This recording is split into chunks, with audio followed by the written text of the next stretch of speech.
Yeah, come on. Hello there. Hi. Have you all been here before? No, but we're really curious. Sorry, but it's regulars only tonight. Ah, No. really? Curiosity shouldn't have barriers, and neither should science. Tune in for the Future Talk podcast as we explore how to improve access to scientific work.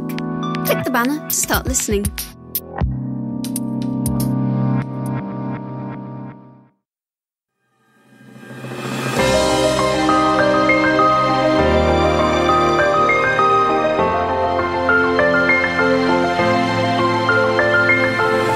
Noosfera, el podcast de ciencia de la razón.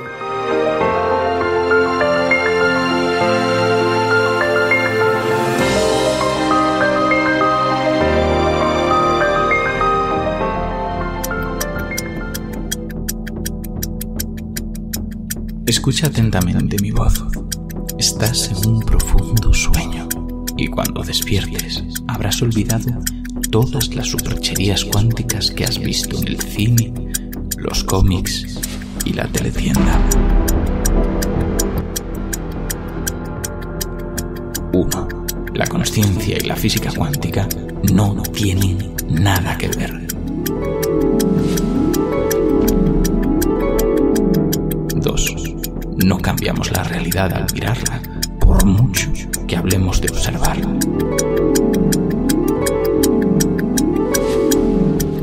3. La hipótesis de los multiversos carece de toda evidencia científica.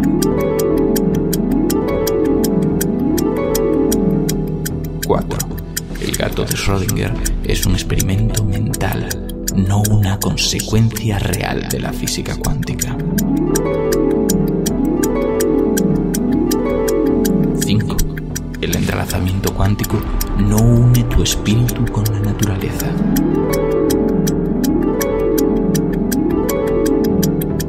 6. La física cuántica no es incomprensible, ni magia, solo es poco intuitiva.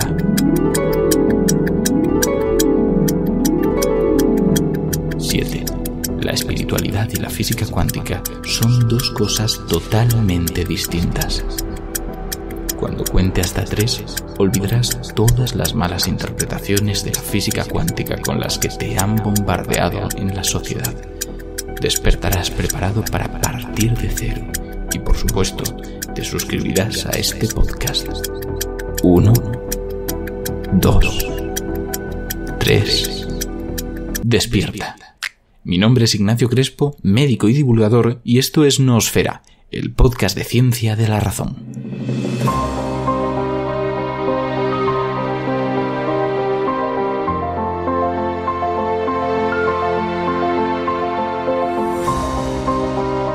Bienvenidos a este episodio en el cual vamos a tratar cosas que la verdad es que por separadas ya son un poquito duras, pero juntas son duras e interesantes. Es de esto que la gente suele fantasear y maravillarse cuando ve en series, en películas, pero hay que hablarlo de verdad, hay que hablarlo con rigor y desde las verdaderas disciplinas que lo tratan. Y antes de desvelar exactamente qué es, para cualquiera que no se lo haya intuido por la introducción o por el título del programa, vamos a presentar a los invitados. Tenemos con nosotros, como cada 3 programas, a Alberto Aparicio, uno de nuestros colaboradores de la sección. Alberto es doctor en física, especializado en física de partículas, coordinador de divulgación del Instituto de Física Corpuscular de Valencia y responsable de las secciones La Brújula de la Ciencia y Aparicio en órbita de Onda Cero. ¿Qué tal? Pues muy bien, aquí deseoso de terminar con algo de la incertidumbre que seguro que nuestros oyentes tienen. Ahí dejando un poquito la pista, ¿no? Vale, pues para acabar de desvelar ya y dejarnos de pistas, vamos a presentar al invitado de hoy, que su currículum lo dice todo en cuanto al tema que vamos a tratar. Vicent Picó. Vicent Picó es licenciado en físicas, con estudios de grado en filosofía, máster en física teórica y máster en epistemología de las ciencias naturales y sociales. Miembro de Métodos, el grupo de investigación de filosofía de la ciencia y de la Universidad de Valencia, y divulgador, y lo tenemos aquí con nosotros. ¿Qué tal, Vicent?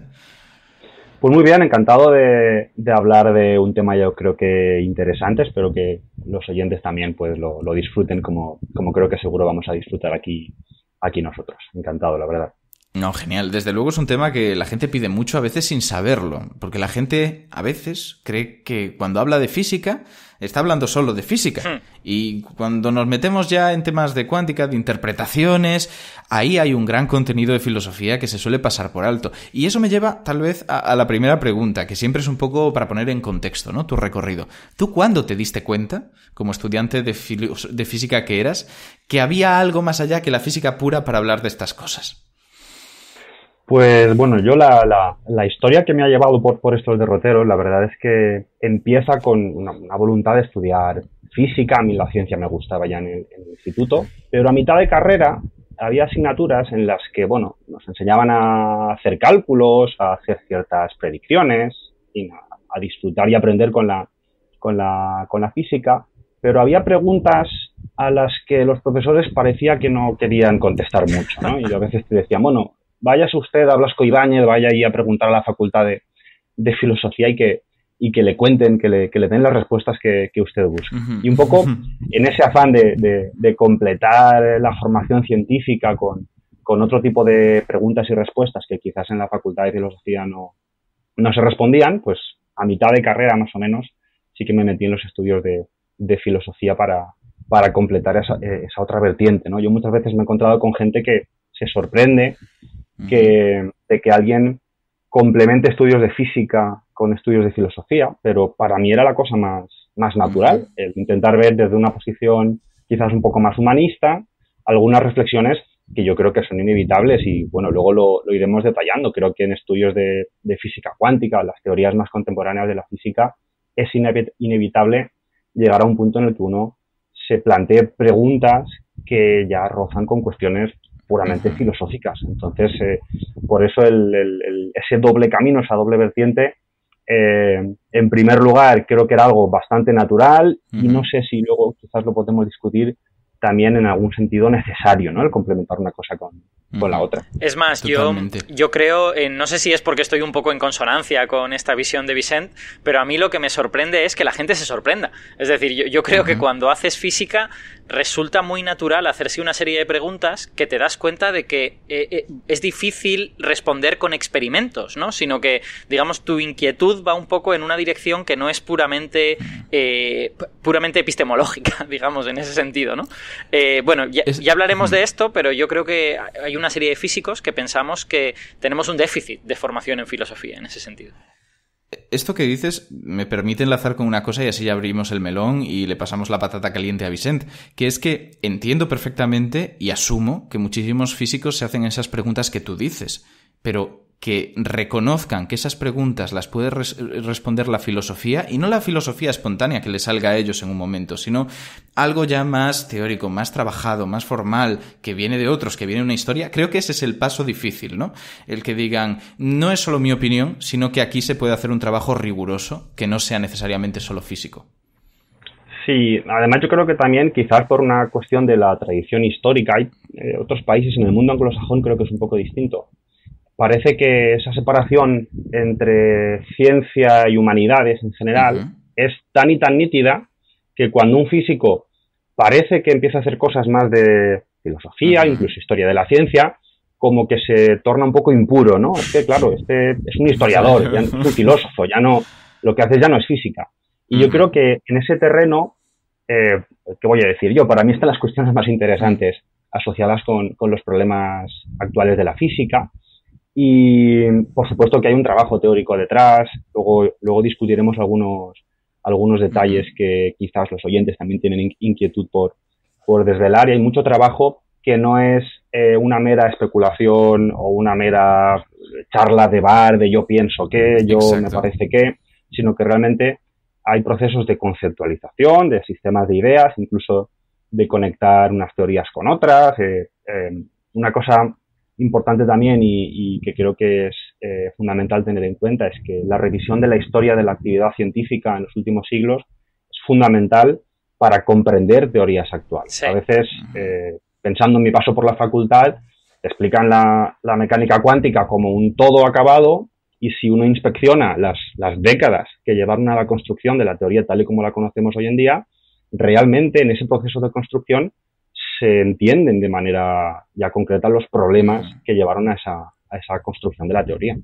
Es más, yo creo que en nuestra formación como físicos, al menos yo me lo he encontrado en la mía, esta elaboración de un relato a veces no es buena para lo que tú aprendes como físico. Yo, por ejemplo, como físico de partículas, me contaron un relato muy claro y muy nítido acerca del mecanismo de Higgs, de cómo el campo de Higgs da masa a las partículas y tal y cual, y en ese relato había una serie de preguntas, que no vamos a entrar hoy porque no es nuestro tema, que a mí me parecían muy lógicas y que nadie respondía. Y yo tardé 3 o 4 años en encontrar los papers de los años 70 en las que esas preguntas estaban más o menos respondidas, pero nadie era consciente de que esos papers existían y el relato se saltaba todas esas cuestiones espinosas y decía, no, esto debe de ser más o menos así. Sí, no sé si quizás de alguna manera este debate se incluiría en un debate más general acerca de cómo plantear un sistema educativo universitario acerca de las ciencias, en las que poder tener en cuenta cosas que creo que son indispensables. Al final, revisando también asignaturas que hemos cursado en carreras científicas, parece que hay que dedicar mucho tiempo a preparar un currículum muy concreto y a preparar un examen muy concreto en los que los contenidos tienen que ser también muy concretos, y la forma en la que esos contenidos se construyen y se adquieren con el paso de los años quedan un poco fuera. Yo, por ejemplo, echaba de menos en la carrera asignaturas de tipo historia de la ciencia, filosofía de la ciencia, que sean no solo asignaturas dativas o con un carácter ahí menor, sino realmente fundamentales. ¿Cómo puedo estudiar física de partículas? Totalmente. Además, no solo restringido el ámbito de la física, creo que en general en el ámbito de las ciencias debería ser fundamental incluir ese tipo de reflexión. Y de hecho esto me permite ya abrir la veda a las preguntas de los oyentes, que como sabéis aquí los oyentes, creo que es el único podcast donde pasa, hacen las preguntas antes del programa y no después. Siempre dejamos nuestros arrobas, nuestros correos, pero hasta donde sé, nunca ha llegado una pregunta a posteriori. Todas son antes. O lo hacemos muy bien o es que nadie termina de escuchar los podcasts. Pero precisamente por lo que está comentando Vicent ahora, tenemos una pregunta que nos ha dejado @Luis Briñol. Luis Briñol, que le conocemos porque resulta que es divulgador, también filósofo y con mucho conocimiento en ciencias, es otro, podría estar aquí también perfectamente hablando con nosotros. Dice algo que mete un poco a Vicente en un aprieto, porque más allá de que diga que le gustaría haber cursado esas asignaturas, casi lo pregunta como una prescripción. Y dice lo siguiente: dado que muchas cuestiones en física parten de presupuestos filosóficos, sean o no conscientes los físicos, ¿deberían estos estudiar obligatoriamente algo de filosofía de la física en la carrera? Ahí la palabra yo creo que es lo de obligatoriamente. La verdad es una pregunta muy interesante que enlaza con lo que estábamos discutiendo. Yo pienso que es obligatorio tener conocimientos de filosofía de la ciencia para aprovechar los contenidos que se imparten en una carrera científica. Como no es mi campo de especialidad y yo no sé cómo diseñar el currículum de una carrera universitaria, no sé si pondría una asignatura obligatoria o 2 o 3 en un primer año o a lo largo de los diferentes cursos de un grado, o de qué modo gestionarlo, pero creo que es una carencia que yo puedo explicar en base a mi experiencia personal. Yo noté una falta de asignaturas de tipo de carisma humanístico en la carrera, que me llevaron a cursar otra carrera diferente para completarlo. No sé si la solución son la existencia de dobles grados física-filosofía. No sé si eso sería muy, muy sensato, muy, muy factible tal como están las cosas actualmente, pero creo que es indispensable, sin duda, para aprovechar y sacar todo el jugo posible a estudios científicos. No sé si en forma de asignaturas de tipo obligatorio durante el grado, incluso antes. No sé si habría que tocar cosas en bachillerato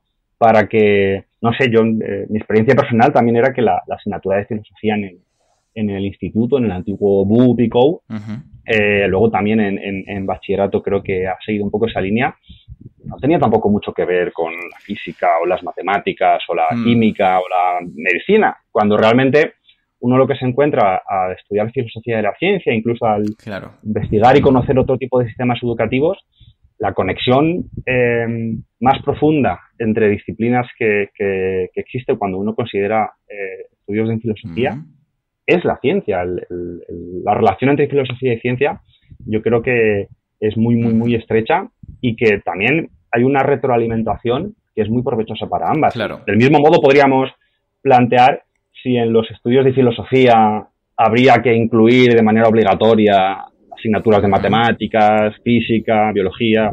Mi respuesta seguramente también sería que sí, con las reservas de que, bueno, tendría que venir un especialista en gestionar el currículum académico de las diferentes carreras y que nos explique cómo poder meter tantos contenidos separados. Porque, además, conociéndonos, yo supongo que todos estaríamos de acuerdo en que en un mundo ideal lo suyo sería que todos estudiáramos todo. Claro. Y ya está. Se acabó. Un poquito de filología, un poco de geografía, un poco de... Incluso química. Bueno, qué atrevido. Eso ya son palabras mayores. Pero hemos dicho esto, que la verdad es que a la gente le habrá llamado la atención. Supongo hasta ahora se ha defendido bastante esa comunión entre filosofía y ciencia, y filosofía y física cuántica, pero para intentar venderlo ya bien, ponerle el lacito, nos dejan aquí una pregunta, nos la deja Gera con J, y es ¿qué tiene que ver la ciencia y la física cuántica con la filosofía? Más que nada para ya justificarlo, para decir, y aparte porque sea muy bonito y nos enriquezca, ¿qué tiene que ver? Bueno, pues yo creo que lo discutiremos luego con ya preguntas más concretas acerca de la teoría cuántica, pero es una consideración que podemos hacer en general acerca de la ciencia o en particular de la física.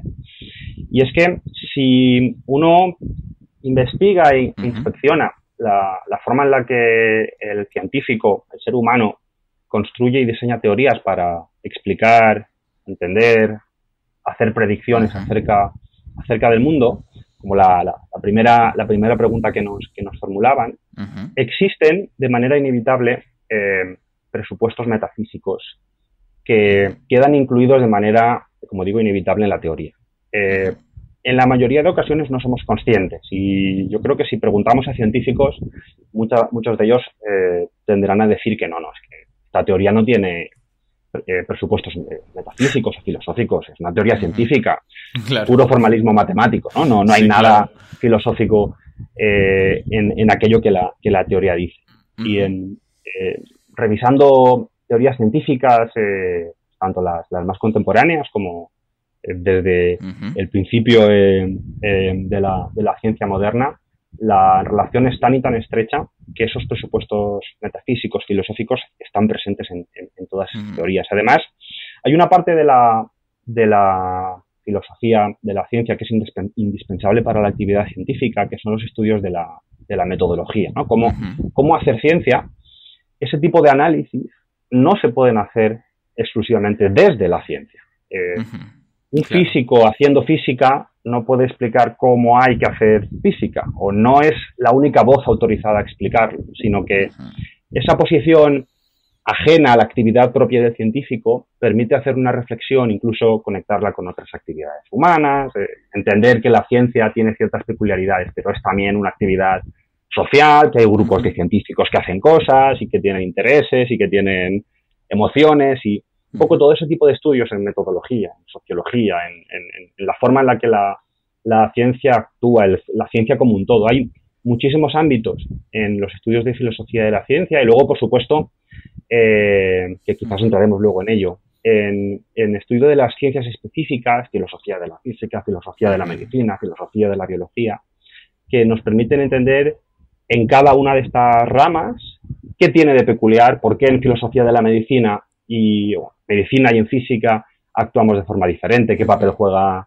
por ejemplo, las leyes estadísticas o qué papel juega la causalidad o no, el azar. Hay un montón de conceptos que, al menos en mi opinión, si uno no sale de esa burbuja, si el médico no sale de su quehacer diario, si el físico no sale de su acelerador o si el químico no sale de su actividad cotidiana, es muy, muy, muy difícil encontrar y poder hacer esas reflexiones. Por lo tanto, para mí, indispensable, hay una relación que hace que sea imposible separarlas, encontrar un corte. Otro debate sería qué tipo de cosas son física, qué tipo de cosas son filosofía y ese margen que hay ahí, esa frontera, cómo lo definimos bien, que creo que también es una tarea bastante complicada. Pero que hay una relación muy, muy intensa, creo que es bastante obvio.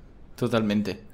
A mí me gustaría en este punto poner un ejemplo de lo que ha dicho Vicent para que nuestros oyentes, los que no hayan pensado tantísimo sobre esto, se hagan una idea de qué es esa metafísica que hay a veces en las teorías físicas. Yo creo que un ejemplo bastante bueno, porque ambos casos son moderadamente conocidos, es la teoría de la gravitación. En la teoría de la gravitación de Newton hay un montón de detalles, pero el importante es: la gravedad es una fuerza. Yo la describo con esto y la gravedad es una fuerza que hace una serie de cosas. Sin embargo, cuando llegamos a la gravitación de Einstein, Einstein dice no, en la gravedad no hay fuerzas. Lo que hay es espacio-tiempo curvado y que los cuerpos siguen geodésicas, que cuando el espacio-tiempo es plano son rectas y cuando el espacio-tiempo es curvado pues pueden ser órbitas alrededor de otro cuerpo. Entonces, eso es la metafísica de la teoría, de alguna manera, ¿no? Las dos teorías te predicen cosas, te predicen números que tú puedes ver, que puedes comprobar, y esa es la parte de física, ¿no? De predicciones, de hacer ciencia con ello. Pero hay otra parte que es como ideológica, entre comillas, ¿no? Newton te dice la gravedad es una fuerza, Einstein te dice la gravedad es curvatura del espacio-tiempo. Antes de que Vicent tome el relevo con esto para corregirnos todo lo que haya que corregir, yo quiero hacer incluso una crítica a esto. Cuando cogemos un paper, vamos casi siempre a ver el resumen, las conclusiones y luego ya leemos. Bueno, pues en ese orden de prioridades que establecemos, las conclusiones ya tienen un punto de interpretación que a veces se sale de lo estrictamente científico. Lo que hace el estudio, lo que hacen tus mediciones es producir una serie de números que tú vas a trabajar con determinadas herramientas estadísticas y vas a obtener de nuevo resultados que son números, que son datos crudos, que tú tendrás que interpretar. Y puedes interpretarlo de formas distintas incluso, o tener muy poco cuidado con los términos ya del lenguaje cotidiano que utilizas para hablar de ello, y entrar en contradicciones contigo mismo, con lo que realmente quieren decir. Ahí hay todo un embrollo increíble que hace que muchas conclusiones de papers que están muy bien sean barbaridades. Y ahí yo creo que entra también lo que es la filosofía de la ciencia. Sí, es fundamental ese aspecto interpretativo. E incluso uno podría pensar que el hecho de que haya interpretación en el análisis de unos resultados científicos pueda ser algo peyorativo, negativo, a eliminar, ¿no? Yo quiero hacer un estudio, escribir un paper en el que los resultados crudos, ¿no?, arrojen la conclusión directamente sin necesidad de que el investigador incluya algo de interpretación, pero creo que es justo lo opuesto, como tú comentabas. En cada tipo de estudio científico, en cada tipo de análisis de resultados experimentales, es inevitable que incluyamos una interpretación de con qué se corresponde aquello que hemos medido, por ejemplo, o aquel valor numérico que hemos encontrado. Y lo importante en la actividad científica es ser consciente de que estamos interpretando, que esa interpretación tendrá un punto en el que el análisis filosófico va a ser importante, la definición de conceptos, incluso, como decía Alberto también antes, las teorías más sencillas, si nos retrotraemos a las teorías mecánicas de Newton y las que existían en la época, hablaban de cosas muy sencillas, de objetos en el espacio que se mueven, pero es que incluso si pensamos en ellas, cuando hablamos de un objeto, una masa de un cierto valor, un cuerpo que se mueve en el espacio, ya estamos asumiendo, interpretando de una forma el espacio o el espacio-tiempo. Se ve muy claro cuando hay lo que denominamos las revoluciones conceptuales en física. Una revolución conceptual muchas veces, o en la mayoría de las ocasiones, no tiene que ver con un descubrimiento, un experimento realmente sorprendente, sino con un cambio en los conceptos que usamos para describir la realidad. Y ese cambio conceptual, un cambio es la teoría de la relatividad especial y general. El otro gran cambio, el que para mí supuso un poco la iluminación y querer dedicarme a cuestiones de filosofía, es la revolución conceptual de la física cuántica. Pero, sea como fuere, en ninguno de esos análisis vamos a poder eliminar los aspectos interpretativos, y la interpretación de una teoría o de resultados experimentales implica que vamos a tener que partir de presupuestos metafísicos, y esto, lo siento mucho, va a depender de nuestra historia como sociedad, como humanidad, de todo lo que llevemos detrás, de las teorías que nos han precedido, y como eso no lo vamos a poder eliminar, lo importante es ser conscientes de ellos. Y si en algún momento hay que abandonar conceptos muy, muy intuitivos acerca de lo que conocemos sobre la realidad, pues lo siento mucho, habrá que renunciar a esos conceptos y buscar conceptos nuevos.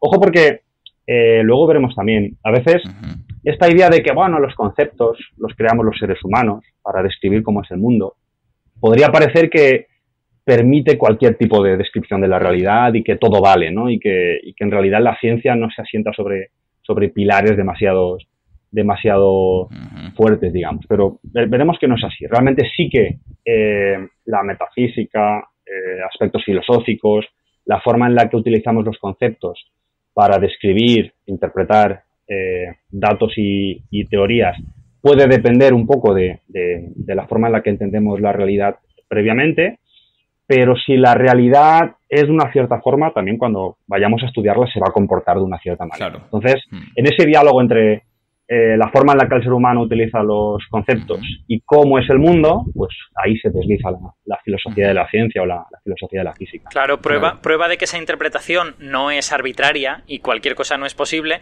es que tú no puedes interpretar cualquier cosa de la forma que te dé la gana. O sea, quiero decir, yo podría decir, no, voy a hacer una teoría de la gravedad en la que la gravedad es una serpiente multicolor. Pues esa teoría no funcionaría, probablemente, ¿no? Entonces, no cualquier metafísica casa con los hechos que observamos, ¿no? En la comprobación, la puesta en la confrontación con los hechos es realmente lo que te limita muy fuertemente qué tipo de interpretaciones puedes hacer. Sí, hay una crítica desde posiciones anticientificistas o anticientíficas que va un poco en la línea de plantear que ante una serie de datos o de hechos empíricos siempre existen más de una teoría que pueda explicar esos datos. Y eso es un defecto, una característica de la actividad científica.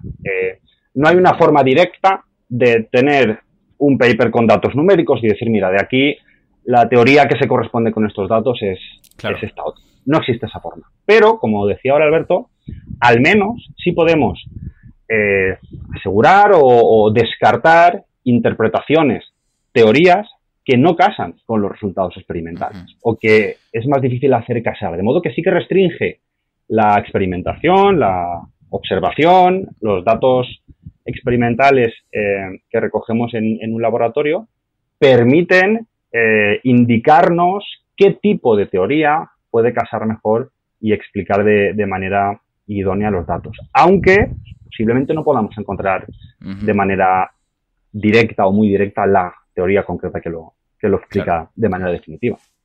Pues totalmente, la verdad es que esto es una cosa que muchas veces no tenemos presente. Y ahora, si no te importa, vamos a meternos un poco en el lodo, porque hay aquí un montón de preguntas que dependen de algunos conceptos básicos de física cuántica que tal vez haya que aclarar antes. Con lo que antes de empezar a decir nombres y las preguntas que nos han lanzado, no sé si podrías, de forma más o menos resumida, decirnos qué es eso de la función de onda y del colapso y todo esto. Sí, porque creo que además todos los problemas que va a plantear a nivel filosófico la teoría cuántica están relacionados con estos 2-3 conceptos y volveremos sobre ellos constantemente. Es un poco el origen del mal, podríamos decir, ¿no? La teoría cuántica nace en su formalismo en los años 20 del siglo pasado y incorpora en el propio formalismo un objeto matemático, que es la función de onda, que luego recibirá muchas interpretaciones. Incluso a día de hoy, en ámbitos de filosofía de la física, no está claro, hay diferentes escuelas de pensamiento que defienden interpretaciones muy distintas entre sí. Lo que sí podemos decir, yo creo que hay que huir de aquellos textos que dicen la función de onda es esto de aquí, o la función de onda dice que, de manera así muy taxativa, pero sí podemos al menos caracterizarla como un objeto matemático que tiene peculiaridades que no habíamos visto antes en formalismos anteriores, como las leyes de Newton de la dinámica, incluso las leyes del electromagnetismo. Es una función matemática que existe en un espacio que no es el espacio tridimensional, euclídeo, de toda la vida, ni siquiera es el espacio ampliado, el espacio-tiempo de la teoría de la relatividad especial, que aún, bueno, esto de juntar espacio y tiempo de alguna forma podíamos llegar a comprarlo, sino que existe, es un objeto matemático que vive o que existe en un espacio cuya cantidad de dimensiones va a depender de la cantidad de partículas que considere cada uno en un cierto momento. Y eso, pues es muy raro. Y como las rarezas que aparecen en los formalismos, además pensar que la cuántica es una teoría fundamental, porque, o al menos pretende ser una teoría que hable acerca de los fundamentos de la realidad. Por lo tanto, a los físicos les gusta o nos gusta mucho cuando tenemos una teoría fundamental decir, mira, pues ya hemos dado, ¿no?, con qué es aquello que existe en el nivel más abajo de realidad sobre el cual todo lo demás se asienta. Y si el formalismo de la teoría cuántica tiene un objeto muy, muy raro, con unas propiedades matemáticas pues no vistas anteriormente en ningún otro formalismo, la conclusión parece que directa, y si uno revisa las discusiones de los años 20 y 30, salvo Einstein y algún otro, mucha gente decía, bueno, no pasa nada, si este objeto matemático es muy raro, pues la realidad será muy rara y quedémonos con eso y ya está. De hecho, esa novedad pues parecía que era también un soplo de aire fresco en la comunidad científica, porque además la teoría cuántica va a tener avances y predicciones empíricas muy, muy, muy exitosas. Pero para no meternos en mucho detalle técnico, quedémonos con esa idea. La función de onda aparece en la ecuación fundamental de la mecánica cuántica, que es la ecuación de Rödinger, que sirve para describir cómo se comportan los objetos, las partículas, del mismo modo que en la ecuación de la dinámica, la segunda ley de Newton de la dinámica, pues teníamos las fuerzas, la masa, la aceleración. Hay una serie de cantidades un poquito más intuitivas, aunque podamos discutir acerca de qué es una fuerza también en la mecánica clásica. Parece que, bueno, tenemos respuestas. Pues mira, yo si empujo a alguien y la otra persona se cae, pues puedo decir que se ha caído porque lo he empujado, ¿no? La explicación es un poco más directa, y todos notamos cuando se ejerce una fuerza sobre nosotros. Cuando tropezamos y caemos al suelo, pues parece que podemos entender que el planeta Tierra nos atrae y ejerce una fuerza sobre nosotros. Pero que una partícula cuántica, en experimentos yo creo que conocidos como el de la doble rendija y algún otro que podemos discutir también después, cuando una partícula cuántica decimos de ella que, bueno, resulta que viene descrita por su función de onda, que es un objeto matemático que vive en un espacio un poco raro, que está deslocalizado, que pasa por los dos agujeritos del experimento de la doble rendija, o que hace cosas, como digo, que son muy poco familiares, pues eso es una invitación, y de hecho luego al final también quizás podemos comentar algo al respecto, para entender por qué en los años 20 y 30 triunfará una interpretación de la teoría cuántica que reificará, hablará de la función de onda como aquello que va a ser lo más importante. Yo también creo que en la reflexión filosófica acerca de la física cuántica, la función de onda es el punto de partida de toda discusión. Hay que empezar siempre por ahí. Creo que hablabas también, Ignacio, del concepto de colapso, que va unido. Sí, la función de onda es lo más importante, o lo que se plantea como lo más importante en cualquier reflexión filosófica acerca de aquello que dice la teoría cuántica acerca del mundo. Y un segundo concepto que está muy relacionado con el de función de onda y que nos servirá también para responder a las preguntas que planteen los oyentes es el del colapso. Imagino que aquellas personas que hayan escuchado, leído cosas acerca de la física cuántica de manera más superficial o de manera más detallada, todas aquellas personas habrán leído alguna vez acerca de la función de onda y de su colapso. La palabra colapso, así para empezar, suena un poco fuerte, ¿no? Porque esto de que algo colapse, no teníamos una palabra así en las las teorías anteriores de la física del siglo XVIII y XIX. Y sugiere efectivamente que pasa algo muy extraño. Si revisamos un poco la historia de la ciencia en el siglo XX y nos vamos a un librito muy ameno, entiéndase la ironía para aquel oyente que lo quiera leer, de von Neumann, donde describe, dice von Neumann, mira, yo voy a escribir aquí los fundamentos, el formalismo de la mecánica cuántica para que los estudiantes en el futuro pues la puedan estudiar de arriba abajo, e incluye un postulado, los 4, 5, 6 que se suelen incluir, que es el postulado de la medida o del colapso, que viene a decir algo así, que yo recuerdo cuando lo estudié en su momento, bueno, te lo estudias para el examen, lo lo escribes, calculas en el examen, pero luego te vas a casa. Yo aquel verano, después de estudiar aquella asignatura, no lo pasé bien, no dormía porque el concepto de colapso introduce en la teoría cuántica una idea que es totalmente novedosa, al menos si lo comparamos con las teorías anteriores.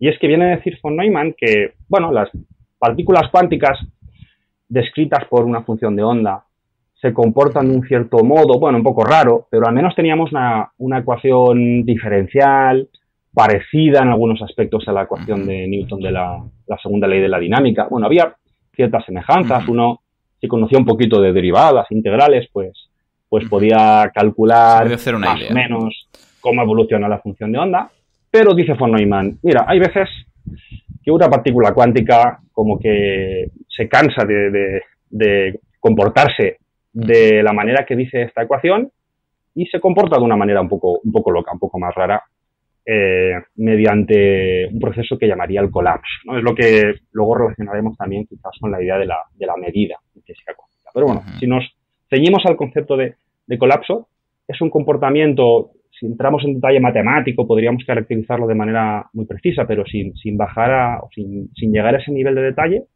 es un comportamiento totalmente distinto, un comportamiento no determinista, aparentemente aleatorio, que no sabemos muy bien qué relación tiene con los procesos de medida y de observación, pero que parece que sí que van a ser afectados por ellos.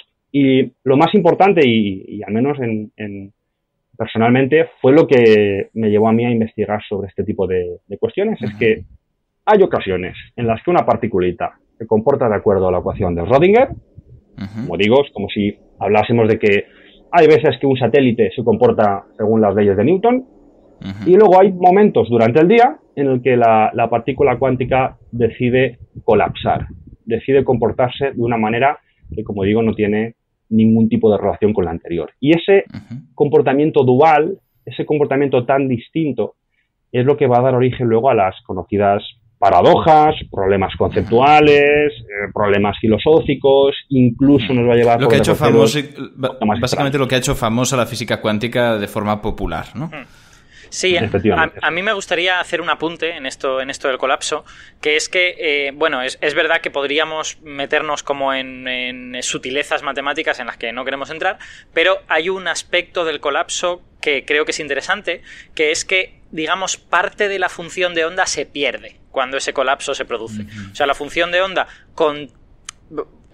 Bueno, es complicado hablar de ella sin introducir conceptos filosóficos que ya tengo en mi cabeza, ¿no? Pero digamos, la función... Es que la gente puede estar diciendo, vaya, tenían solo que explicar qué es la función de onda y ahora tengo más cacao que al principio. Vale, pero porque lo que estamos intentando aquí, o están intentando los físicos, es explicar de verdad qué es. No lo típico que se suele contar o el típico ejemplo que se da. Vamos a ver qué es para poder después responder a las preguntas que nos han dejado los oyentes. Bueno, yo les voy, si queréis, os voy a contar una interpretación de la función de onda que a mí me gusta y que no es la única, y Vicent, si quiere que me lleve la contraria, y en esa interpretación puedo explicar el colapso de una manera un poquito más transparente, quizá. Esto está bien porque nos pregunta @radioactivoman algo muy parecido. Así que ya introducimos la cabecera y lo explicas, que es ¿cuáles son las interpretaciones más fundamentales de lo que ocurre en el momento de una medida y el consecuente colapso de una función de onda? Exacto. A ver, como digo, hay diversas maneras, ahora si queréis podemos hablar de otras, pero una interpretación que ha empezado a ser popular en los últimos 50 años, sobre todo a raíz de los trabajos de John Bell, es que esta función de onda lo que contiene es información acerca de los sistemas físicos y que, de alguna manera, la física cuántica hablaría de cómo esa información se propaga e interacciona con la información que otros sistemas físicos tienen. Entonces, en ese contexto, es relativamente natural, entre comillas, que las dimensiones de la función de onda dependan del número de partículas que tienes. Claro, cuanto más partículas tienes, más información puedes almacenar de muchas maneras en esa función de onda, ¿no? Y en ese contexto filosófico, intelectual, ¿qué es el colapso? Pues el colapso es la pérdida de una parte de esa información, que se puede producir, por ejemplo, cuando uno mide. O sea, yo hay ciertas cosas que no conozco de un sistema y de repente mido y paso a conocer muy bien algunos aspectos de ese sistema. Bueno, pues todo lo que no conocía desaparece, ¿no? Solo se queda la cosa que yo he pasado a conocer. Y ese proceso de colapso, de alguna manera, es un proceso como de poda de la función de onda. La función de onda pierde cosas en el proceso de colapso. Sí, es cierto que de las interpretaciones que existen acerca del carácter de la función de onda, la interpretación en términos de información tiene el problema o la característica de que parece que muestra la teoría cuántica o la ecuación de Rödinger que incluye la función de onda como algo que no puede ser fundamental si tiene que apelar a nociones en términos de información. Sí. Salvo que nos colemos por el camino de decir, bueno, es que la información es lo más fundamental y sobre la información construimos todo lo demás. Exacto. Entonces, o caer en dualismos del tipo, bueno, en el mundo existen partículas o existen campos y luego además existe información acerca de ellos, es decir, que aquí hay bastantes cuestiones desde el punto de vista conceptual a discutir, pero si intentamos eliminar al máximo posible, ya digo que no es posible eliminarlo del todo, pero aquellos aspectos interpretativos, es cierto que la función de onda es un objeto matemático que aparece en el formalismo, eso sí que es ineliminable. La ecuación de Rödinger está ahí escrita la letra psi mayúscula claramente, que describe esa función de onda y que nos permite hacer predicciones acerca del comportamiento de una partícula cuántica si, al menos por no hay mal lo creías, si incluimos esta noción de colapso.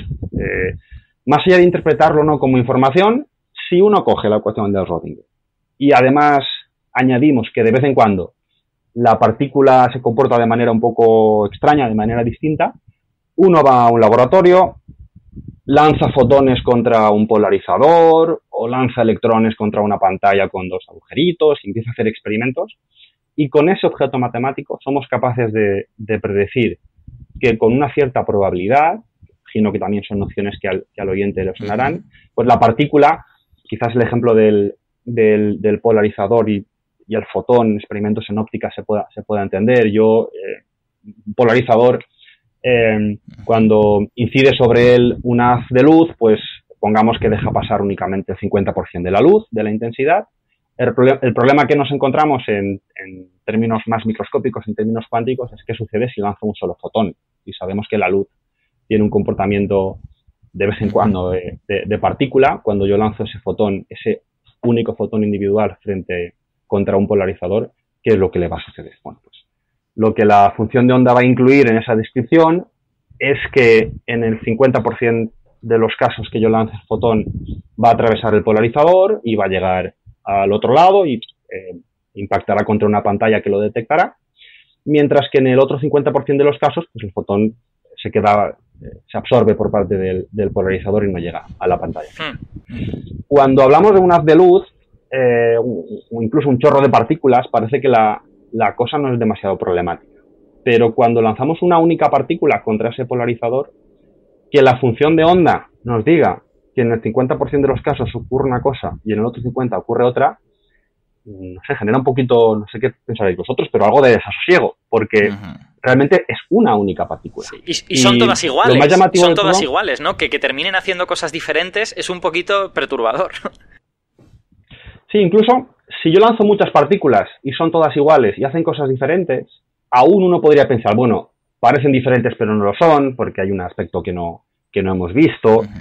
Aún podríamos tener algún tipo de explicación rocambolesca que no hemos encontrado. Pero cuando yo lanzo una única partícula y luego me espero un rato y lanzo la siguiente partícula y de forma individual se comportan de manera distinta cuando aparentemente son idénticas según la descripción cuántica, pues esto genera una sorpresa llamativa. Más aún cuando este tipo de afirmaciones que sí hace la teoría cuántica, en eso sí que estoy de acuerdo. La cuántica predice que si lanzo un fotón contra un polarizador, en el 50% de los casos pasará esto, pasará aquello. Que eso lo prediga la teoría cuántica y que acierte, lo que hace es invitarnos a reflexionar acerca de qué quiere decir esto. Que una función de onda haga este tipo de predicciones, ¿qué significa? Que representa información, que tiene existencia real en un mundo así un poco extraño, que no es nada. Eso te lo voy a preguntar. Voy a aprovechar que lo has dicho tú, porque aquí nos dejan otra pregunta, @lux.rguez, entiendo que Rodríguez, y es, a ver, ¿es la función de onda algo real? Si tuvieras que responder a eso, que me imagino cuál es la respuesta, ¿qué dirías? Pues hoy en día el debate está un poco a 50-50 en la comunidad de filósofos de la física. No sé, no he hecho la encuesta en la comunidad de físicos o en la comunidad del público en general, no la he hecho. No sé exactamente cuál es la respuesta. Mi opción preferida, que ahora puedo explicar un poquito más en detalle, es que sí tiene algo de existencia real, pero esa existencia real es de un tipo distinto al de la partícula o al del campo que pueda describir. Pero cuando intento explicar estas cosas, siempre voy con bastante cautela, porque cuando yo me gusta siempre, aunque tenga un convencimiento muy claro acerca de una posición filosófica, cuando el 40-50% de la comunidad científico-filosófica piensa una cosa distinta, como que invita a pensar a ver si el equivocado soy yo. Claro, a ver si se me ha pasado algo, qué sesgo tengo, ya. Más aún cuando estamos hablando de un objeto, como digo, matemáticamente bastante abstracto, que parece que tiene que representar algo acerca de la realidad, porque si no, a ver cómo entendemos, no podemos explicar aquí ahora en este formato todas las complicaciones que surgen si intentamos explicar el experimento del fotón o de la doble rendija con ingredientes que no sean una función de ondas. John Bell sí que demuestra que realmente es imposible no incluir algo como la función de onda para explicar un montón de experimentos. Por lo tanto, el oyente que diga, bueno, pues quitamos la función de onda y ponemos otra cosa, ya le digo yo que no le va a funcionar esa receta. De modo que la función de onda parece que está aquí para quedarse. Y acerca de si su carácter físico es real o no, el debate actual se centra en intentar entender el grado de realidad que tenga, que esto es lo que nos gusta mucho a los filósofos hablar en esos términos, ¿no? Cómo de real sea la función de onda es algo que está en discusión. Parece que está todavía en discusión y en debate. Parece que sí que hay alguna cosa aparte de la función de onda, que pueden ser las partículas elementales, o incluso en teoría cuántica de campos serían los campos, de los cuales las partículas son fenómeno emergente y demás. Pero más allá de la existencia de esas partículas en teoría cuántica, la función de onda parece que al menos, y esa es la interpretación que a mí más me convence, al menos refleja algún tipo de propiedad. En términos conceptuales se le suele llamar propiedad relacional de las partículas. Algo así como que si yo tengo varios fotones, varios electrones, varios átomos, cada uno puede tener su masa, incluso quizás el spin, pueden tener varias propiedades individuales más o menos bien definidas, y junto con esas propiedades existe una propiedad global del sistema, una propiedad relacional que tiene que ver con la relación que tienen las partículas entre sí, que llamamos función de onda. Por eso, un poco en la línea de la interpretación en términos de información que decía Alberto, por eso, si es una propiedad de muchas partículas, pues es lógico que el objeto matemático sea más o menos raro. Claro. Pero claro, ya no tiene una entidad, como algún autor defiende, independiente, ¿no? La función de onda es algo que existe en un mundo así un poco extraño, sino que al fin y al cabo es una propiedad bastante rara, y por eso es un debate que no está cerrado, porque si luego empezamos a investigar qué características tiene la función de onda, pues son bastante llamativas, pero al menos sí parece que podemos otorgarle ese carácter de propiedad que tiene que ver con la relación que hay entre las partículas de un cierto sistema físico. Y yo no es por meter prisa, pero es que como veo que igual se nos va el tiempo, quiero que tratemos otro punto que está por aquí, había quedado un poco como deshilachado, pero me parece muy relevante. Y es que estamos diciendo que esa función de onda exista, no exista, o como queramos definir esa existencia, colapsa cuando la medimos a veces, ¿no? Podemos decirlo así. Y a veces en vez de medir, se dice cuando la observamos. Eso es algo que ha generado un poco de confusión o muchas preguntas, desde luego muchísima especulación, que igual no vendría al caso. Y en parte por eso supongo que nos pregunta @PabloYau lo siguiente. ¿qué es una observación? Hoy estamos con muchas preguntas de qué es esto, pero es que al final tenemos que sentar las bases, ¿no? Así que, ¿qué es una observación? Si podemos decirlo sin alargarnos demasiado, para que dé tiempo a otras cosas. Sí, pues para explicar el colapso que mencionábamos antes, es indispensable ir un poco más atrás y responder una pregunta que yo creo que tiene carácter general en filosofía. En un libro de filosofía de la ciencia hay una distinción clásica entre observación y experimentación. Uno experimenta cuando manipula e incluye su propia subjetividad en el diseño de un experimento, y observa pues cuando sale por la noche a ver las estrellas. Parece que el hecho de que abramos los ojos y miremos al firmamento no va a provocar una modificación apreciable en aquello que observamos. Esa es la distinción clásica, que no tenía aparentemente ningún problema con las teorías científicas anteriores a la mecánica cuántica. Por eso no había una separación nítida entre observación, medición, interacción. Parece que, observar al fin y al cabo es simplemente registrar aquellos datos de la realidad externa mediante unos aparatos que tenemos los seres humanos que se llaman sentidos, órganos de los sentidos, y no había tampoco mucho más problema filosófico que aquel que los idealistas, los empiristas británicos, aquellos filósofos que pensaban que todo era un poco una ilusión y demás. Claro, todo aquello de si cae un árbol en el bosque y no hay nadie para verlo, realmente ha caído, todo ese concepto, ¿no? Ese debate se puede tener, pero no creo que no sea el que claro aquí que interesa, porque totalmente. Porque lo que hay que comparar es qué es lo que pasa en física clásica, donde la observación es un poco no tiene ningún tipo de actividad, no modifica aquello que se observa, y lo que ocurre en mecánica cuántica. Y el origen del mal también de la discusión está en el principio de incertidumbre de Heisenberg y de Bohr, que plantean, en primer lugar, como de la siguiente forma. Proponen que cuando un observador de cierta manera consciente interactúa con un sistema físico con características cuánticas, la propia observación modifica lo observado.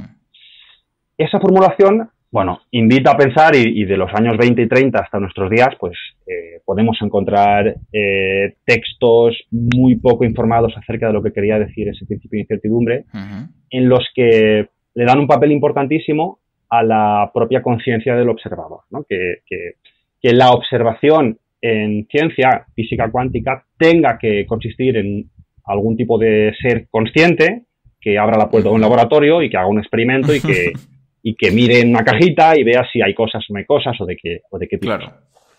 Pero ese tipo de noción de observación no es, por supuesto que se puede incluir en una interpretación que uno haga de la teoría cuántica, pero no está presente en el formalismo en modo alguno. Lo que está presente es la noción de medida como interacción que provoca que un sistema colapse. Y nada más. Si desnudamos de cualquier retórica acerca de que el investigador con su bata hace un experimento y observa, y entonces aquello que habrá escuchado la mayoría de oyentes seguramente, de que creamos la realidad observándola, o que si uno se esfuerza mucho en observar algo, al final lo puede crear. Todo ese tipo de discursos que se pueden defender por otros vías, ahí cada cual que elabore su propia interpretación. Pero si uno ciñe exactamente aquello que propone el formalismo, intentando eliminar cualquier aspecto interpretativo, uno revisa la explicación de la medida en mecánica cuántica, no incluye, no aparece. Reto a cualquier oyente que busque un libro de texto de física cuántica y que busque el papel del observador consciente en la medida, y no lo encontrará, salvo que se vaya a textos que lo quieran incluir pues de manera voluntaria. Y vamos, que no lo encontrarán en la ecuación de Schrödinger, no es algo que te vayas a encontrar ahí. Mira, aquí está el observador justo. Sí que se propone, von Neumann propone que cuando se mide, cuando se lleva a cabo una medición, ocurre el colapso. No explica cómo ni por qué, pero sí que habla de esa medida. Y eso sí que será un problema a explicar también en mecánica cuántica, pero no, al menos en los círculos en los que se debaten estas cuestiones, para entender bien qué es lo que dice la mecánica cuántica acerca del mundo que nos rodea, la presencia de observadores conscientes no entra en el debate en ningún momento. Lo que sí entra es la presencia de aparatos que sean capaces de registrar una medida. Puede ser un contador Geiger, puede ser un fotodetector, puede ser cualquier tipo de objeto. Que hay una teoría acerca de la medida que al oyente un poco más experto, que conozca algo de física, algo de física cuántica, sí que le invito a leer, que son los artículos de Wilczek Żurek, un un autor que elabora una teoría que se llama teoría de coherencia en los años 90 y la primera década del 2000, donde explica con todo detalle, al menos en la posición que él defiende, en qué consiste el colapso de la función de onda. Y desde la primera palabra hasta la última, la expresión observar, observador, conciencia, no la va a encontrar. Claro. Sí vamos a encontrar procesos físicos de interacción. Por ejemplo, si yo tengo un átomo con un spin, un sistema de átomos con un cierto spin o con una polarización o en un cierto sistema con un campo magnético, pues resulta que si la habitación en la que se encuentra tiene una cierta temperatura y sus grados de libertad se interrelacionan y correlacionan, pues al final ocurre que la función de onda de algún modo colapsa y entonces, cuando esas cosas suceden, decimos que tiene lugar una medición, pero no hace falta ni personas que miren, ni gatos de Schrödinger que pasen por allí y observen qué es lo que sucede, ni ningún otro tipo de ente animado que juegue ningún papel. Entonces, que quede muy claro, quizás el principal mensaje en el día de hoy que creo que estaría bien transmitir, es que no aparece en el formalismo en modo alguno el papel de un observador consciente. Sí el de la medida. La noción de medida es muy importante en física cuántica porque es indispensable para entender el comportamiento de las partículas cuánticas en ese fenómeno de colapso que decíamos al principio. Pues fantástico, porque la verdad es que las preguntas que nos están dejando son densas y dentro del tiempo que tenemos están quedando bastante claras, así que fantástico. Pero ahora viene el reto de verdad, el abrir ya el armario y encontrarnos los esqueletos. Nos han dejado más preguntas de las que esperaba sobre 3 conceptos, dándole vuelta a 3 conceptos que suelen aparecer ahí juntos en este mundo, este mundillo de la física cuántica y de la filosofía de la física cuántica, y creo que va a ser una verdadera aventura explicarlos y contar por qué hay cierta controversia entre ellos, pero si pudieras hacerlo sería fantástico. Más que formular ya la pregunta, te los digo y tiramos millas. La gente pregunta mucho por eso de realismo, determinismo y localidad. Lo sé, pero es que hay tantas preguntas que creo que la única forma de abordarlo es decir, ¿qué son estas 3 cosas? ¿Y qué es lo que realmente supone tanta controversia? Bueno, tenemos una hora más todavía, ¿no? O 2, porque a este ritmo. Pero bueno, yo espero que la gente lo entienda y que en todo caso nos pida con mucha fuerza un segundo episodio sobre filosofía de la física cuántica. Sí, yo creo que son conceptos indispensables para empezar a filosofar sobre la teoría cuántica y, pues lo dicho, invitamos a los oyentes a que por su cuenta también busquen lecturas acerca de ello. Por decirlo de forma esquemática y que se pueda entender con claridad, hay un primer debate en la filosofía de la física que es entre el realismo y el antirrealismo. El realismo científico viene a decir simplemente que existe un mundo externo a nosotros, hay algo allá afuera, que ese mundo tiene un cierto orden, tiene una cierta estructura y que el ser humano es capaz de conocer de alguna manera esa estructura. Dicho de manera muy, muy esquemática, estas 3 premisas son el inicio de cualquier tipo de realismo científico, también en mecánica cuántica. De modo que todo aquel que abandone alguna de estas 3 premisas, pues lo etiquetamos como no realista o como antirrealista. Mi opinión personal es que es difícil hacer filosofía de la ciencia, al menos en teorías fundamentales, sin aceptar estas 3 cosas. No sé cuántos de nosotros aceptaríamos que no hay un mundo externo o que no tiene algo de orden. ¿Cómo es posible que hagamos experimentos, que enviemos naves espaciales a no sé dónde y que investiguemos y que curemos enfermedades si no hay un cierto orden que podemos y que además podemos conocer, ¿no? Que no es casualidad que seamos capaces de progresar en ciencia y en tecnología, sino que hay algo que justifica eso. De modo que esa es una de las posiciones, el realismo científico, para mí indispensable para hacer ciencia. Pero también advierto que es una posición que en algunos círculos también se debate. En mecánica cuántica, la teoría cuántica, debido a esta complejidad de la función de onda, ha llevado a ciertas corrientes filosóficas un poco más alejadas de la ciencia, aprovechar la ocasión para decir, ¿veis cómo hay cosas tan raras en la ciencia que no puede ser real, ¿no? Que no hay nada que exista, que todo es un constructo humano, que realmente... Pero bueno, yo invito al oyente a alejarse de este tipo de discursos, aunque siempre está bien plantearse qué es aquello que existe o de lo que aparece en nuestras fórmulas y teorías científicas, qué aspectos realmente tienen una existencia externa y si hay algo que sea superfluo. Hay ejemplos en la historia de la ciencia, el caso del flogisto, en la teoría del oxígeno, el caso del calórico. Hay un montón de ejemplos que se pensaba que eran cosas que existían y que luego. Pero al menos que algo exista y que lo podamos conocer, parece que debemos asumir algún tipo de realismo. Claro. Luego, el determinismo quizás sí que es más interesante y más disputado, porque el determinismo en filosofía de la ciencia lo que asume es que ante un estado de cosas del mundo, del universo, lo que ocurrirá a continuación en el instante siguiente está predefinido, predeterminado. Es decir, que si yo conociese, otra cosa es que pudiésemos hacerlo o no los seres humanos, pero si conociésemos con total precisión cuál es el estado de cada una de las cosas que existen en el universo, el sueño aquel de Laplace, seríamos capaces de hacer una predicción exacta de lo que va a suceder. Una cuestión que no tiene que ver con el determinismo es si el ser humano puede hacer eso o no, que parece que somos seres finitos, limitados, que incluso si el mundo es determinista, no tendremos nunca herramientas capaces de... Pero eso ya es otro concepto. Eso es si nosotros podemos o no, pero otra cosa es que se pueda, en un caso hipotético, o no.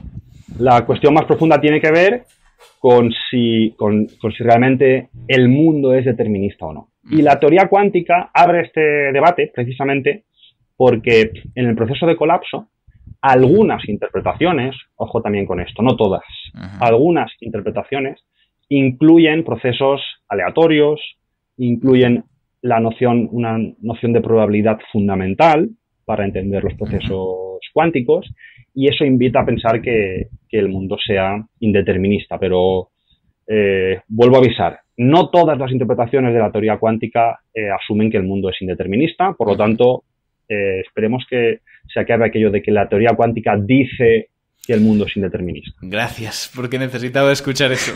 Uno al final lo escucha muchas veces repetido y ya molesta, ¿no? Es ya, el problema es con qué cosas has de comulgar para conseguir que la teoría cuántica no sea un poquito indeterminista, ¿no? Porque esas interpretaciones te obligan, digamos, a aceptar otras cosas que igual no te gustan tanto, ¿no?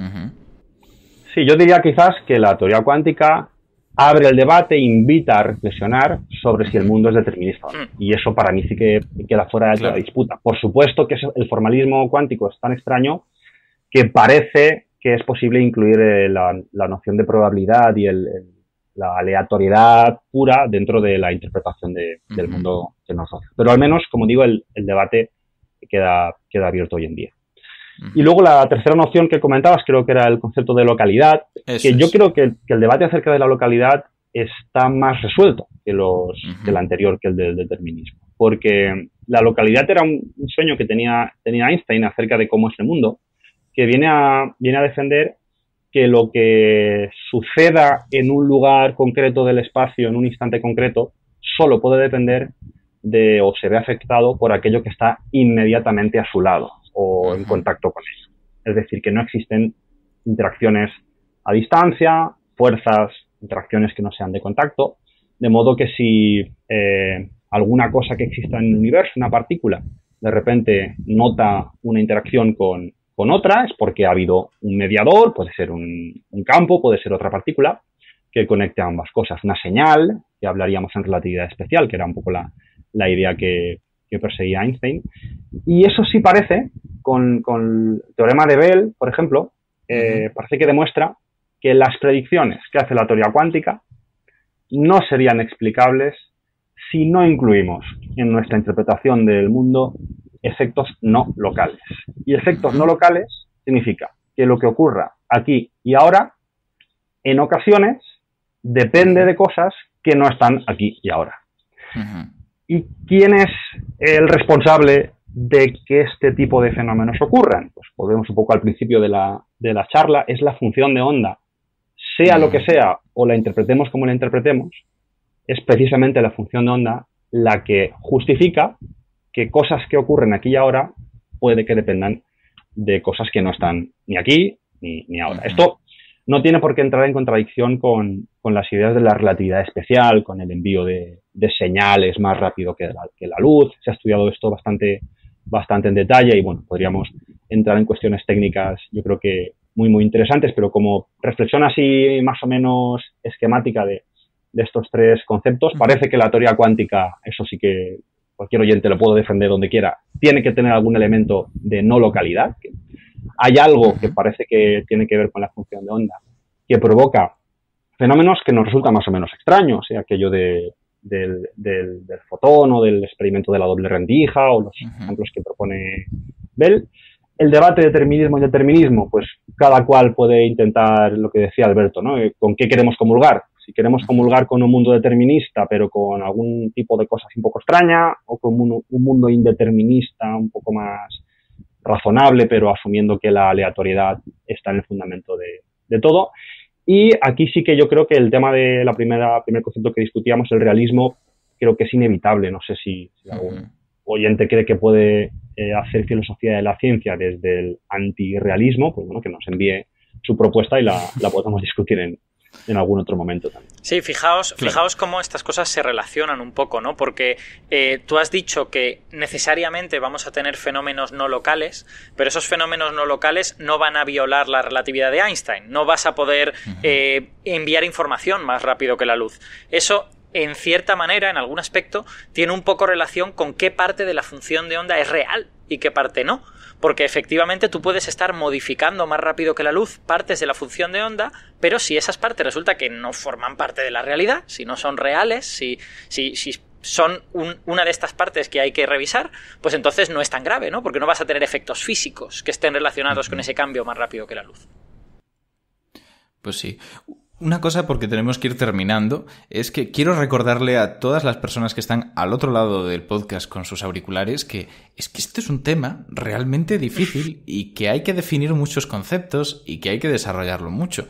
Y estoy, de verdad, mira, no suelo decirlo, pero estoy encantado con cómo ha quedado. Muchas gracias, Vicent, porque es que es difícil y al final hemos tratado muchos palos y los has explicado maravillosamente. Si la gente no se lo cree, que intente buscar estas respuestas de forma ponderada, bien así equilibrada, en otros sitios y se dará cuenta de la maravilla que nos ha regalado hoy el invitado. Pero, por supuesto, escuchadlo 2 o 3 veces, porque estoy convencido de que a la primera no nos ha quedado claro la mitad. Y es lógico, es normal. Es un poco lo que tenemos que aceptar cuando intentamos salir de nuestra zona de confort y meternos en temas que son tan distintos. Y para acabar, tengo aquí una pregunta que creo que incluso nos ayuda a resumir y a justificarla con lo que acabo de decir, porque nos la hace @MattyLevitt, y es la siguiente. ¿Por qué la gente busca respuestas espirituales en la física cuántica? ¿Por qué ocurre esto? Que yo creo que la gente empieza a intuirlo después de todo el cacao que hemos ido comentando. Bueno, sí, yo creo que se explica con todo lo que hemos discutido en esta charla. Creo que además hay estudios, yo creo que no soy especialista, pero bastante interesantes sobre sociología de la ciencia y cómo en el periodo es casi una cuestión histórica, entre guerras y después de la Segunda Guerra Mundial, el entender cómo se construye la teoría cuántica y cómo la presencia de objetos matemáticos muy complejos y paradojas provocó que se aceptase una interpretación de la teoría, que es la interpretación de Copenhague, que deja abiertas muchas preguntas y que hoy en día se considera que es una interpretación inconsistente. Es decir, en el mercado de la filosofía de la física no es una interpretación que esté a disposición de ningún autor, sino que se abandona por inconsistente. En cambio, las facultades de física... Para comentarlo, esta es la interpretación que da lugar a lo del gato de Schrödinger y a la mayor parte de las tramas de pseudociencia ficción que la gente ha podido ver. Y también que se explica en las facultades de física habitualmente. Es decir, que como no se entra, volviendo un poco al debate original, ¿no? Como no se entra de lleno en cuestiones filosóficas en las facultades de física en la actualidad, se propone la interpretación de Copenhague. No diré que es la que propone cosas más raras, pero sí que al menos la que deja espacio para que quien quiera inventarse cosas acerca de agua cuántica o terapia cuántica o cuestiones así un poco más extrañas, pues lo puede hacer. De modo que creo que desde ese punto de vista es natural que sea la teoría cuántica y no la mecánica newtoniana o lagrangiana la que haya permitido que ciertos sectores la utilicen para defender la libertad individual como algo que viene previsto por la teoría cuántica, o yo he leído cosas de telepatía, de telequinesis, Entonces, bueno, pueden ser escritos muy entretenidos y divertidos, pero al menos yo creo que conviene tener muy, muy claro que no tienen una relación directa con la teoría cuántica. La teoría cuántica sí ha sido utilizado aprovechando las aparentes paradojas que dejaba su formalismo, sobre todo en la formulación en los años 20, 30 y 40, ha sido utilizada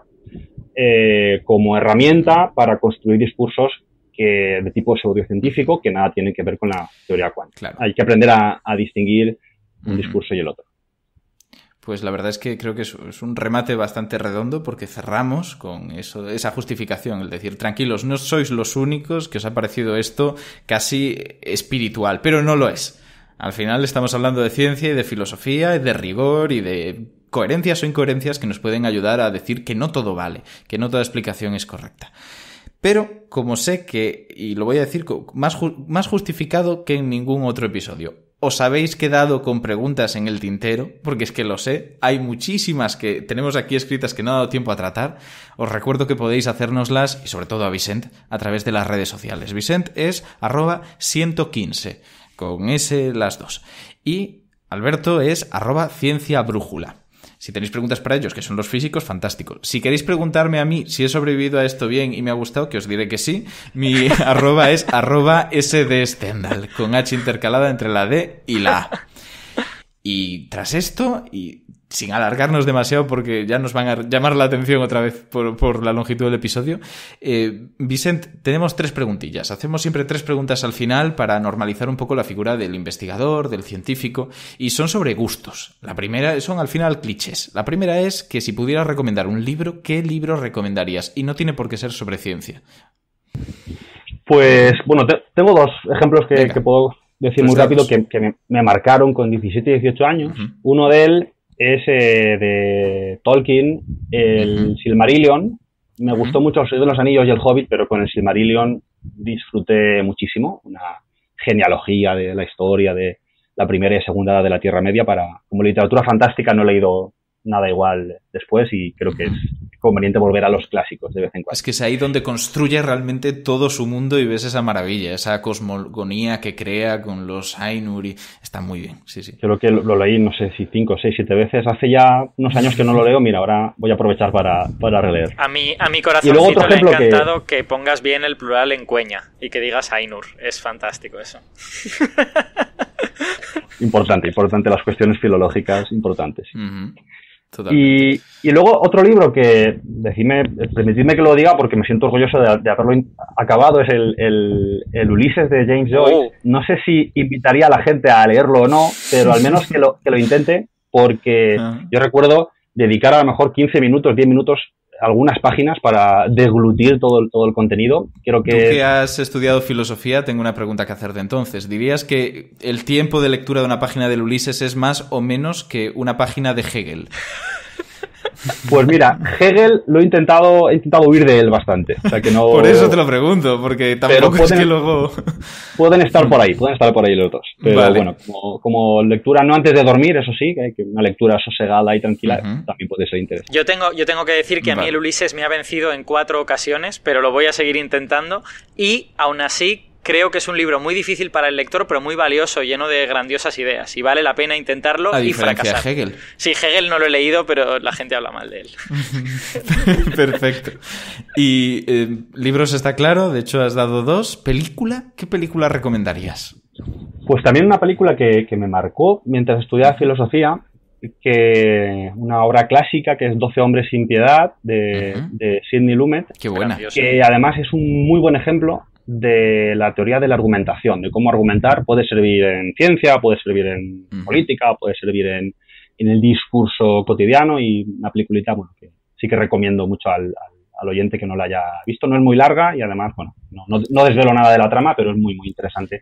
Y aunque la desvelaras, la gente seguro que la conoce porque se ha parodiado hasta la saciedad. Lo hemos visto en Los Simpson, en un montón de películas y series, pues porque al final es un concepto muy atrayente y muy bien planteado. Es una película que me encanta, toda la razón. De hecho, hay una versión llevada como a un colegio que hicieron en Rusia que es también muy chula. Al final se han hecho muchas versiones muy válidas. Una española creo que también existe, es decir, que hay bastantes bastantes versiones. Y la original es la que yo recomiendo con... Sí, estoy de acuerdo. Mayor con eso estoy de acuerdo.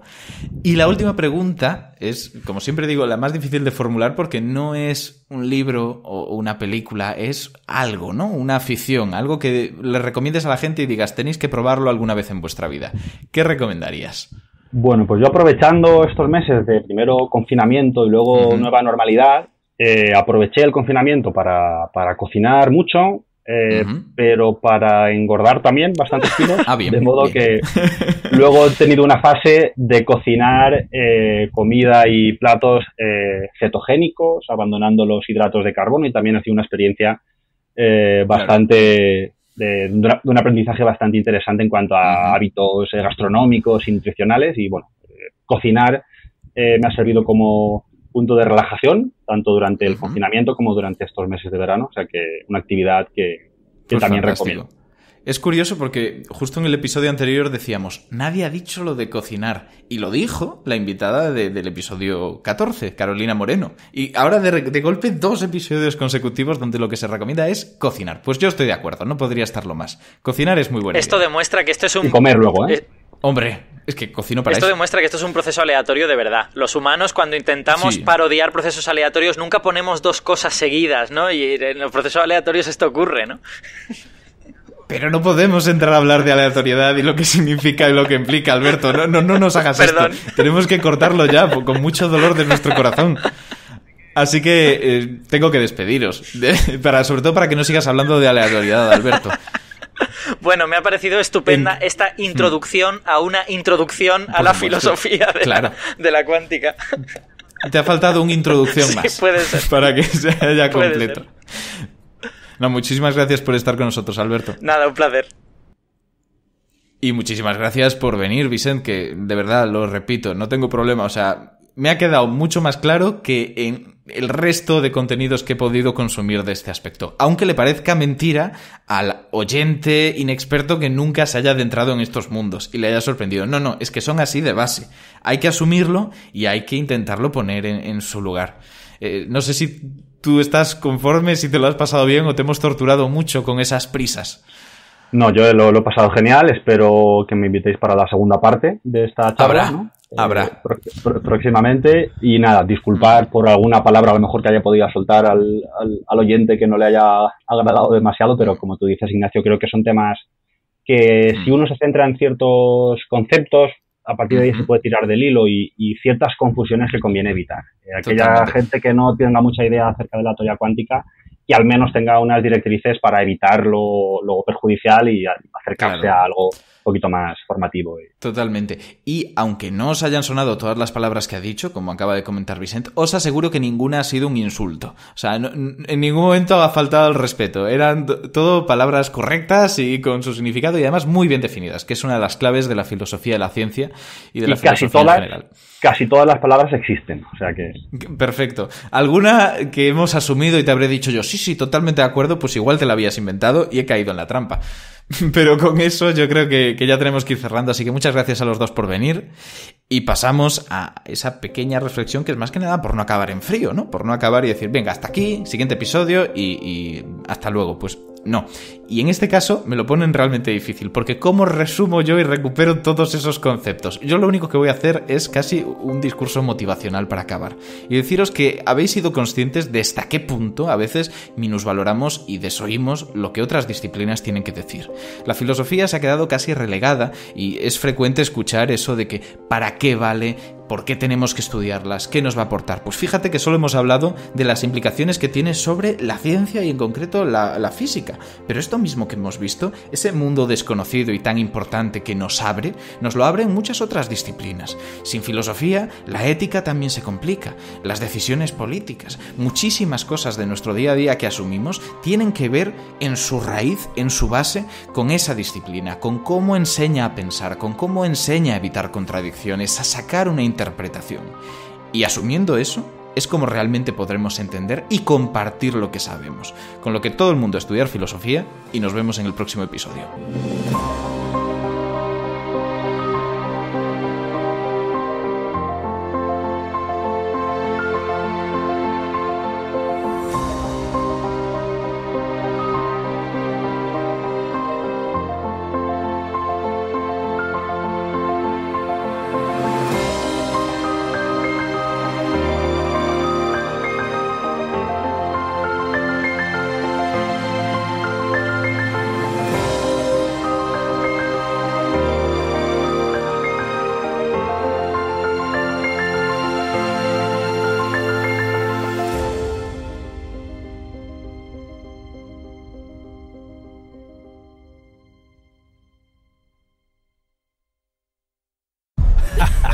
Yeah, come on. Hello there. Hi. Have you all been here before? No, but we're really curious. Sorry, but it's regulars only tonight. Ah. No. Really? Curiosity shouldn't have barriers, and neither should science. Tune in for the Future Talk podcast as we explore how to improve access to scientific work. Click the banner to start listening.